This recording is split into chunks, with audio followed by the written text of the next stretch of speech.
বন্ধুরা, ভৌতিক পৃথিবী চ্যানেলে আপনাদের সকলকে স্বাগতম। শুরু করছি আজকের গল্প। আজকের গল্প অতৃপ্ত আত্মার প্রতিশোধ। প্রতিনিয়ত স্যারের হাতে ছাত্রী হেনস্থা ও ব্ল্যাকমেলের অভিযোগ ওঠে। অনেক অজানা গল্প নীরবে থেকে যায় সম্মান বাঁচানোর তাগিদে। আজ এমনই এক ভূতের গল্প আপনাদের বলবো, যেটা প্রতিশোধের একটা ভয়ানক থ্রিল নিয়ে আসবে। চলুন তবে শুরু করা যাক।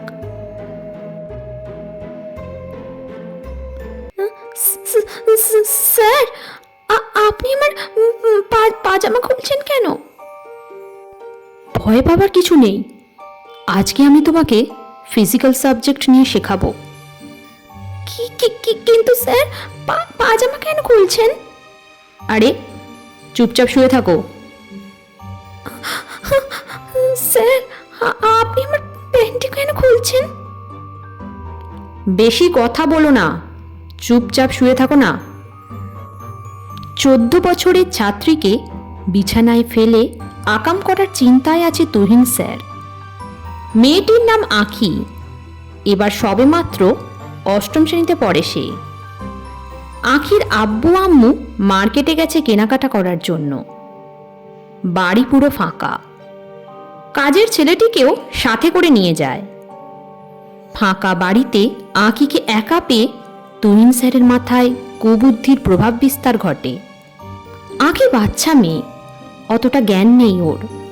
ছোটবেলা থেকেই পড়াশোনা আর ঘুমের মধ্যেই সময় কেটেছে ওর। বান্ধবীরাও নেই যে 6-9 সম্পর্কে কিছু বোঝাবে। ওর আম্মুই তাকে দরকারি কাজগুলি শিখায়। কিন্তু এত তাড়াতাড়ি আঁখি কোনো চরিত্রহীন লোকের কবলে পড়বে কে জানতো। তুহিন স্যারের আলাদা কোনো খারাপ রেকর্ড নেই। শিক্ষক হওয়ার আগে অনেক রেকর্ড আছে, কিন্তু শিক্ষক হবার পর থেকেই ভালোর মুখোশ পড়ে নেয়। আজ আঁখিকে ফাঁকা বাড়িতে একা পেয়ে ওনার আর সইল না। বিছানায় ফেলে জামা কাপড় খোলা শুরু করে দেয়। আঁখি সব বুঝতে না পারলেও এইটা ঠিকই বুঝে গেছে, স্যার এখন তার ইজ্জত লুটে নেবে। কিন্তু বুঝতে যে দেরি হয়ে গেছে। এর আগেই স্যার আঁখির ওপর ঝাঁপিয়ে পড়ে চেপে চুপে দেয়। আঁখি অবিরত কান্না করেই যাচ্ছে, কিন্তু তুহিন স্যারের মন তাতে গলেনি। উনি নরপশুর মতো ছিঁড়ে খুঁড়ে আঁখির ইজ্জত লুটে নিল। প্রায় 10 মিনিট পর তুহিন সাহেব স্থির হন। এরপর আঁখির উদ্দেশ্যে বলে, এখন আমি যা করেছি এটা সম্পূর্ণ ভিডিও করেছি আমি। যদি তোমার আব্বু আম্মুকে বলে দাও, তাহলে এই ভিডিও আমি ভাইরাল করে দিব আর তোমার জীবন শেষ হয়ে যাবে। কিন্তু কিন্তু স্যার, আপনি এটা কেন করলেন? আরে বুঝো না নাকি, এটা তোমাকে শেখালাম, ভবিষ্যতে তোমার কাজে লাগবে। আঁখিকে ইজ্জতের ভয় দেখিয়ে আর 6-9 বুঝিয়ে তুহিন স্যার চলে আসে। প্রাইভেট পড়ানোর বদলে আজ অন্য কিছু করে ভালোই ভাব বেড়েছে ওনার। আঁখি বাথরুমে গিয়ে আবারও অনেকক্ষণ কান্না করে। রক্ত বন্ধ হওয়ার নামগন্ধই নেই। অন্যদিকে তার প্রস্রাব পথে অনেক ব্যথা বেড়ে যায়।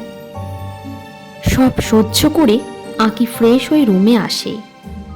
চোখের নিচে কালো দাগ পড়ে যায় তার। ব্যাপারটা নিয়ে ভাবতে ভাবতে অনেক কিছু বুঝে ফেলে সে।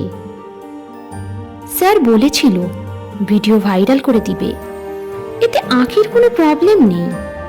কিন্তু ওর মা বাবা জানতে পারলে কতই কষ্ট পাবে, তা ভেবেই আঁখি নিজের ভিতর পুষে রাখে সব।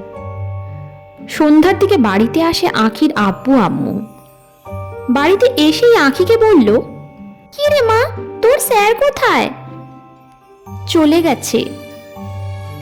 আরে আজ এত তাড়াতাড়ি? নিশ্চয়ই তুমি হোমওয়ার্ক ভালো করতে পেরেছো, রাইট? হ্যাঁ বাবা। আমার লক্ষ্মী মামনিটা, এই নাও তোমার জন্য পুতুল এনেছি। লাগবে না আমার। তৎক্ষণাৎ আঁখি সোফা থেকে উঠে নিজের রুমে চলে যায়। আঁখির মা বাবা অপলক চাহনিতে আঁখির দিকে তাকায়। ওনারাও বেশ অবাক হন। আঁখি তো এমন মেয়ে না, হঠাৎ তো গম্ভীর হলো কিভাবে? ওনারাও আঁখির পিছু নিতে চেয়েছিল, কিন্তু তার আগেই আঁখি রুমের দরজা বন্ধ করে দেয়। পরের দিন সকালবেলা আঁখির নাম্বারে একটা কল আসে। মোবাইল ফোনটা আঁখিকে দিয়েছিল তার আব্বু, তাও নোকিয়া বাটন ফোন, শুধুমাত্র দরকারি কাজের কথা বলার জন্য। আঁখি ঘুম থেকে উঠে দেখে স্যারের নাম্বার। স্যারের নাম্বার দেখেই আঁখি ভয় পেয়ে যায়। কেমন যেন ওনাকে এখন অন্যরকম মনে হয় তার। প্রথমবার কল রিসিভ না করলেও পরের বার আঁখি রিসিভ করে। কি হলো কি, প্রথমবার কল ধরলে না যে? ঘুমিয়েছিলাম স্যার। কি ব্যাপার, তোমার গলায় ভয়ের ছাপ কেন? কিছু না স্যার। আচ্ছা শোনো, আজ স্কুলের ব্যাগ নিয়ে সোজা আমার বাড়ি চলে এসো। স্কুল করতে হবে না। আমি আর পারবো না স্যার। আচ্ছা, ভিডিওটা তোমার আব্বু আম্মুর ফোনে পাঠাই? না না না না স্যার, আমি আসতেছি। এই তো লক্ষ্মী মেয়ে, জলদি আসো। শুরু হয়ে যায় ব্ল্যাকমেল। প্রতিদিন একবার হলেও ভিডিওর ভয় দেখিয়ে আঁখির সাথে মস্তি করে যাচ্ছে তুহিন স্যার। বাধ্যতামূলক যেতেও হয়, কি বা করবে মেয়েটি? অবুঝ মেয়ের মাথায় আর কি বা ঢুকবে? যত চায় রক্ষা করতে, ততই হয়ে যায় বন্দি। এভাবে চলতে থাকে কয়েক মাস। আঁখি আর নিতে পারছে না। অবশেষে আঁখির জন্য আত্মহত্যার পথই খোলা রইল। আর সেটাই হলো। ঘটনাটি এখানেই সমাপ্তি হতে পারত, কিন্তু না, ঘটনা থেমে যায়নি এখানে। আঁখির মৃত্যুর পর আঁখির আত্মাও ফিরে আসেনি। অতৃপ্ত আত্মার আগমনে নাকি শত্রুর বিনাশ ঘটে, কিন্তু সেটাও হয়নি। বাস্তবতায় বুঝতে গেলে আরও কিছু বাকি রয়ে যায়। আঁখির লাশ মর্গে নেওয়ার পর লাশ কাটতে আসে ডাক্তার। মর্গে আপাতত আর কোনো লাশ নেই, এই একটাই লাশ। কিন্তু অদ্ভুত ঘটনা ধরা পড়ে সিসিটিভি ক্যামেরায়।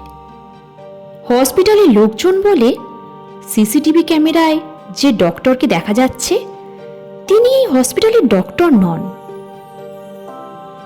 হসপিটালের ডক্টরের মাথা টাক, আর এই ডক্টরের মাথায় চুল ভর্তি। আরো ভয়ানক ব্যাপার হচ্ছে, ডক্টর এসে আঁখির মাথাটা এক কোপে আলাদা করে দেয়। এরপর সেটি তার ব্যাগে করে নিয়ে যায়। বাইরে সিসিটিভি ক্যামেরায় কোনো লোক মর্গের রুম থেকে বের হতে ধরা পড়েনি, অথচ মর্গের ভিতর লাগানো ফুটেজে তাকে দেখা যাচ্ছে। দরজা খুলতেই একটা মানুষ হাওয়া হয়ে যায় কিভাবে? প্রশ্ন থেকেই গেল। এদিকে যে ডক্টরের লাশ কাটার কথা ছিল, সে সকাল থেকেই নিখোঁজ। কোথায় হারালেন ডক্টর? এদিকে তুহিন সাহেব বিন্দাস ঘুরে বেড়াচ্ছে। উনি পরের টার্গেট হিসাবে বেছে নেয় আর একটা ছাত্রীকে। খুব হুঁশিয়ারভাবেই তিনি কাজ চালান। কন্ডোম ব্যবহার করে চিহ্ন রেখে দেন না। এভাবে কেটে আসছেন উনি।